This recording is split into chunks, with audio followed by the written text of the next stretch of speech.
అక్కలు నేను అడుగుతున్నా, మీ తమ్ముడు ముఖ్యమంత్రి అయినాక తెలంగాణ రాష్ట్రంలో మీరు ఎవరైనా ఒక్క పైస పెట్టి టికెట్ కొన్నారా?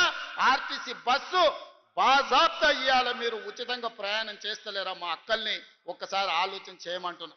అదే విధంగా మా సంఘాల సభ్యులకు 21,000 కోట్ల రూపాయల బ్యాంకులో లింకేజ్ ఇచ్చినాం.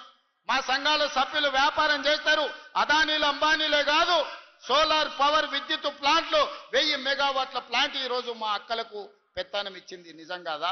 ఆర్టీసీ బస్సులో ఉచిత ప్రయాణం కాదు, 600 బస్సులు వాళ్ళకిచ్చి అదే ఆర్టీసీకి కిరాయికి పెట్టి 600 బస్సులకు మా ఆడబిడ్డల్ని యజమానులను చేసింది. నిజం కాదా? ఇవాళ రిలయన్స్ తో పోటీ వాడి పెట్రోల్ బంకులు మీరు పెట్టుకొని నిర్వహిస్తున్న మాట నిజం కాదా? ఇందిరా మహిళా శక్తి క్యాంటీన్లు ఈ రోజు రాష్ట్రం నలుమూలలో మీరు ప్రారంభించుకొని చేస్తున్న మాట నిజం కాదా?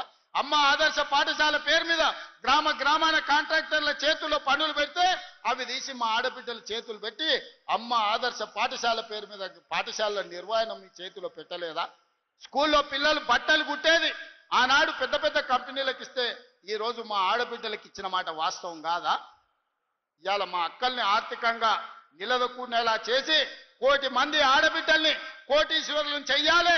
10 ఏళ్లలో నా లక్ష్యం అదే. నా జీవితంలో 1 కోటి మంది ఆడబిడ్డల్ని కోటీశ్వరులను చేస్తా అని కంకణం కట్టుకొని బయలుదేరి మీకోసం కృషి చేస్తుంటే ఇవాళ మిమ్మల్ని చూసి ఏడుస్తున్నారు. మీ ఒకనాడు ఇంటాయనని బస్సు కిరాయి అడిగే మీరు సాయంత్రం బెల్ట్ షాప్కి ఆయన మిమ్మల్ని నగదు అడిగే పరిస్థితి తెచ్చినా లేదా? మా అక్కలు చెప్పాలని నేను అడుగుతున్నా.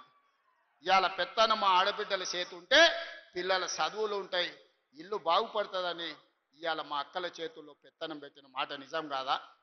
ఆనాడు అప్పుల్లో ఉండి 1,00,000 రుణమాఫీ చేస్తాని 10 ఏళ్లు ముంచి రైతులను ఆగమాగం చేసి వేలాది మంది చచ్చిపోతే సంవత్సరం తిరిగే లోపు లక్ష్మీనరసింహస్వామిగా 25,55,964 మంది రైతులకు 20,617 కోట్ల రూపాయల రైతు రుణమాఫీ చేసి 2 లక్షల రూపాయల వరకు రైతులకు అప్పు విముక్తి కలిగించింది మన ప్రభుత్వం కాదా అని నేను అడుగుతున్నా. ఇవాళ రైతులకు ఉచిత కరెంటుతో పాటు ఆనాడు ఒరేసుకుంటే ఉరేసుకున్నట్టే ఆయన నాయకుడు అంటే వరి వేసుకోండి చివరి గింజ వరకు కొంటాం, అదే కాదు సన్న వడ్లు పండిస్తే 500 రూపాయల బోనస్ ఇస్తామని చెప్పి ప్రత్యేకంగా పర్యవేక్షించడానికి ఉత్తమ్ కుమార్ రెడ్డి గారి నాయకత్వంలో నిరంతరం వడ్లు అమ్మిన 48 గంటల్లో మీ ఖాతాలో పైసలు వేస్తలేమా?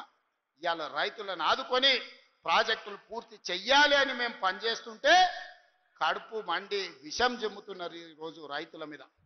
అందుకే మిత్రులారా, మీరందరూ ఆలోచన చేయండి.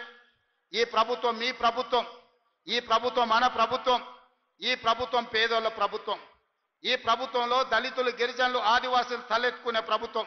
అందుకే 1931లో బ్రిటిష్ వాళ్ళు కులగణన చేస్తే 100 ఏళ్లలో ఎవడు చేయలేకపోయింది, ఎవడు ధైర్యం చేయలే ముట్టుకోనికే. కానీ మీ సోదరుడుగా మీ రేవంత్ అన్నగా దేశంలోనే మొట్టమొదటి రాష్ట్రంగా ఉత్తమ్ కుమార్ రెడ్డి గారిని బాధ్యత ఇచ్చి దామోదర రాజనరసింహ గారిని బాధ్యత పెట్టి రాష్ట్ర దేశంలోనే మొట్టమొదటిసారి కులగణన చేసి 56.36% బలైన వర్గాలు ఉన్నారు అని లెక్క తేలిస్తే ఈ రోజు విధిలేని పరిస్థితుల్లో నరేంద్ర మోడీ దేశం మొత్తం నేను లెక్క కడతా, బీసీల లెక్క తీస్తా అన్నాడు. గొర్రెలకు బర్రెలకు చేపలకు కూడా లెక్క ఉంది, కానీ మా బలహీన వర్గాలకు లెక్క లేదంటే లెక్క నేను తేలుస్తా, నీ కథ కూడా చూస్తా అన్నందుకు ఇవాళ తెలంగాణ రాష్ట్రం మొట్టమొదటిసారి బలహీన వర్గాల లెక్క తేల్చి 56.36% తేల్చింది మనం కాదా? ఈ బలహీన వర్గాల పట్ల ప్రేమ లేకపోతే వాళ్ళ లెక్క తేల్చే బాధ్యత ఎందుకు తీసుకుంటాం? ఈ రోజు 42% రిజర్వేషన్లు విద్య ఉద్యోగంలోనే కాదు స్థానిక సంస్థలలో కూడా మీకు 42% రిజర్వేషన్ ఇవ్వాలని చట్టం చేసింది మనం కాదా? అదేవిధంగా ఈనాడు ఎస్సీ ఉపకులాల వర్గీకరణ 35 ఏళ్ల నుంచి మాదిగ బిడ్డలు పోరాటమే కాదు ఎంతో మంది ప్రాణాలు కోల్పోయింది. ఎట్లయినా ఈ సమస్యకు శాశ్వత పరిష్కారం చూపించాలి అని సుప్రీంకోర్టు తీర్పిచ్చిన మరుక్షణం దామోదర రాజనరసింహ గారు నాకు చిట్టి తెచ్చింది అసెంబ్లీలో. నేను స్పష్టంగా చెప్పిన ఇది నా బాధ్యత, 100% ఈ సమస్యను పరిష్కరిస్తా అని ఫిబ్రవరి 14 నాడు మొదలుపెట్టి మళ్ళీ ఫిబ్రవరి 14 లోపల బీసీల లెక్కలు తేల్చిన ఎస్సీ కులాల వర్గీకరణ మోత్కుపల్లి నరసింహులు గారు సజీవ సాక్షి. వారు ఎవరిని అంత ఆశామాషికి ఒప్పుకోరు, ఎవరిని అభినందించారు. నరసింహులు గారి సంగతి మీకు నాకంటే ఎక్కువ తెలుసు, మీరు ఆలేరోళ్ళు. కానీ వారు స్వయంగా అసెంబ్లీకి వచ్చి శాలువ కప్పి తమ్మి ఈ రోజు నా మనసుకు ఆనందం కలిగింది. దశాబ్దాల మా కొట్లాట పరిష్కారం చూపించినమని నరసింహులు గారు అభినందించిన మాట వాస్తవం కాదా? ఇవాళ ఎస్సీ కులాల వర్గీకరణ చేసి ఆ చిక్కుముళ్ళని ఇప్పింది ఈ ప్రభుత్వం కాదా అని నేను అడుగుతున్నా. ఇన్ని రకాలుగా రైతులను, మహిళల్ని, విద్యార్థులను, నిరుద్యోగులను, ఉద్యమకారులను, బలహీన వర్గాలను, దళిత వర్గీకరణతో పాటు ప్రతి సమస్యను పరిష్కరించుకుంటా 18 నెలల్లో మనం ముందుకు వెళ్తుంటే 10 ఏళ్ళు రాష్ట్రాన్ని దోసుకున్నాడు. ఇవాళ నువ్వు దిగిపో అని అంటుండు. మిత్రులారా, మీరు ఆలోచన చెయ్యండి. నాకేం లేదు కోరికలు. ఆయనను పట్టుబట్టాలనుకున్నా, పట్టుబట్టినా, పని బట్టినా, పడగొట్టడమే కాదు ఆ కుర్చీలో కూర్చున్నా. జీవితంలో నా లక్ష్యాన్ని నేను నెరవేర్చుకున్నా. ఇక మీ లక్ష్యాన్ని నెరవేర్చడానికి మీ సోదరుడిగా కష్టపడాలని నేను అనుకుంటున్నా. నాకు ఇంకేం కోరికలు లేవు. నన్ను ఇబ్బంది పెట్టినోని, నన్ను జైలు పెట్టినోని ఖచ్చితంగా జైలు నుంచి బయటకు వచ్చిన రోజు ఒక మాట చెప్పిన, తొడగొట్టి చెప్పిన, నిన్ను పడగొట్టే వరకు కళ్ళు ముయ్యను అని చెప్పి పడగొట్టి చూపించిన. ఇవాళ మీ అందరికీ నా విజ్ఞప్తి ఒక్కటే, 10 ఏళ్ళు ఆశీర్వదించండి.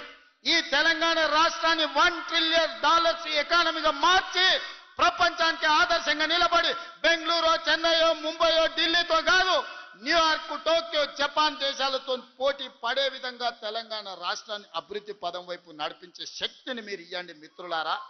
మీరిచ్చే శక్తితోని మూసీ నది ప్రక్షాళన చేస్తా, రీజనల్ రింగ్ రోడ్డు నిర్మిస్తా, భారత్ ఫ్యూచర్ సిటీని ప్రపంచానికి ఒక గొప్ప నగరంగా అందిస్తా. ఈ రోజు బలహీన వర్గాల పిల్లలు డాక్టర్లు, లాయర్లు, ఇంజనీర్లుగా, ఐఏఎస్లు, ఐపీఎస్లుగా రాణించి ఈ దేశ పునర్నిర్మాణంలోనే మీరు భాగస్వాములుగా ఉండాలి, మీకు బాధ్యత ఉండాలి అనే విధంగా తీర్చిదిద్దే విధంగా నేను ప్రయత్నం చేస్తాం మిత్రులారా. అందుకే ఇవాళ మిమ్మల్ని అందరిని అడగదలుచుకున్నాం. లక్ష్మీ నరసింహస్వామి కాళ్ళ దగ్గర ఈరోజు మనందరం కూర్చున్నాం. ఆ స్వామి సాక్షిగా అభివృద్ధి చేసే శక్తిని ఇవ్వండి. ఈ తెలంగాణ రాష్ట్రాన్ని, ఆగమైన తెలంగాణను మనం పునర్నిర్మించుకుందాం. ఇవాళ ఒక్క నోటీస్ ఇస్తేనే ఆయన ఆగమాగం అవుతున్నాడు. నెలల కొద్ది జైళ్ళల్లో గడిపిన మేమేమనుకోవాలి? నువ్వు దేవుడువా? నువ్వు మనిషివే కదా. ఆనాడు ప్రధానమంత్రిగా పనిచేసిన పివి నరసింహారావు ఒక సెషన్స్ మేజిస్ట్రేట్ ముందర పోయి చేతులు కట్టుకొని నిలబడ్డాడు కోర్టు నోటీస్ ఇస్తే. మీకెందుకయ్యా అంత బలుపు? మీరు చేసిన తప్పులకి ఇవాళ కమిషన్ నోటీస్ ఇచ్చింది. జవాబు చెప్పాల్సిన పోయి ఎదురుదాడి మా మీద చేస్తున్నారు. నువ్వు మా మీద దాడి చేసుడు కాదు, ఇది కాళేశ్వరం కమిషనా, కాంగ్రెస్ కమిషనా అడుగుడు కాదు. నీ పార్టీలో ఉన్న దయ్యాల గురించి నీ బిడ్డనే చెప్పింది కదా. ఆ దయ్యాలు, కొరివి దయ్యాలు ఎవడో తెలంగాణ ప్రజల్ని ఎట్లా పట్టి పీడిస్తుండ్రో ఇవాళ నీ బిడ్డ అడిగిన ప్రశ్నకు సమాధానం చెప్పమని బీఆర్ఎస్ నాయకులను అడుగుతున్నా. ఇప్పటి నుంచి అది దయ్యాల రాజ్య సమితి తప్ప అది భారత రాష్ట్ర సమితి కాదు, అది దయ్యాల పార్టీ అని మన కార్యకర్తలు ఊరూరాలు చెప్పాలి. ఎవడు కనిపించినా ఒకటే చెప్పారు, అరే దయ్యాలు వచ్చినాయి రా భయ అని. ఇంకా వాళ్ళని పేరు పెట్టి పిలువకారు ఎక్కడ కూడా. కనిపిస్తే చాలు దయ్యాలు వస్తున్నాయని ప్రజలకు చెప్పండి. ఎందుకంటే దయ్యాలతో ఉన్న ప్రమాదం తెలంగాణ ప్రజలకు తెలియాల్సిన అవసరం ఉన్నది.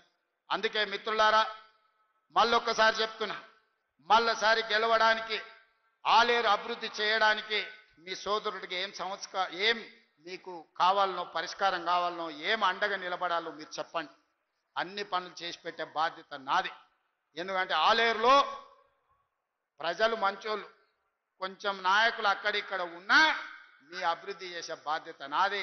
అమాయకుడైన బీర్ల ఐలయ్య ఈరోజు మీకు నాయకుడు ఉన్నాడు. ఆయన అడగలే పదవి, విప్పు పదవి నేను ఇచ్చిన పిలిచి. ఎందుకంటే బలహీన వర్గాల నుంచి నా వెనకాల కూర్చుంటే ఒక బీర్ల ఐలయ్య ఉండాలి, ఒక ఆది శ్రీనివాస్ ఉండాలి, ఒక అట్లూరి లక్ష్మణ్ ఉండాలి, ఒక రామచంద్ర నాయక్ ఉండాలి. బలహీన వర్గాలు నా వెనకాల కూర్చుంటే సభకు నిండుదనం వస్తుందని వాళ్ళందరినీ విప్పులుగా వేసి ఈరోజు మీ ప్రాతినిధ్యాన్ని పెంచే ప్రయత్నం చేస్తున్నాం. రాహుల్ గాంధీ గారి లక్ష్యం నెరవేర్చడమే నా బాధ్యత అని తెలియజేస్తూ